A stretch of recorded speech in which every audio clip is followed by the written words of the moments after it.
What's up, guys? I'm playing against Martin, but I'm not allowed any casualties. That means if I even lose a single pawn, the challenge is failed. Go ahead and comment below. How many times do you think it's going to take me to play against Martin before I can complete this challenge? All right, here we go. So I'm going to play g6. I'm going to just try to hang back and hope that Martin doesn't take any of my pieces.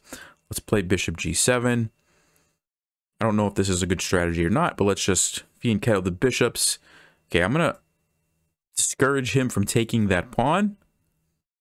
Okay, he plays h4. Wow, all right. So let's get this bishop on the diagonal here. Okay, I don't want to take that. How can we... Let's play knight f6. Okay, king to d2. Let's go ahead and go for the king. Ooh, what's he doing?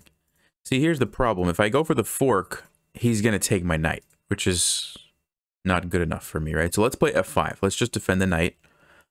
I really need to look for checkmate. Man, look at this guy. Look at this guy.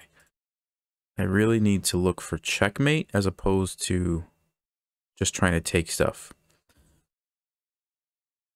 So, let's play knight c6. Maybe we can think about coming over here.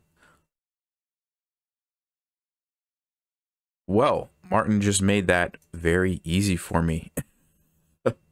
There you go. That's how you beat Martin without any casualties. Why do I only get 2 stars? Because I made some blunders because I didn't see the fork. Yeah.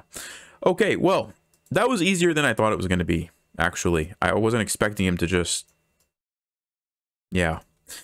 Anyway, comment below what you'd like to see next. And I'll see you guys next time. Stay sharp, play smart, and take care.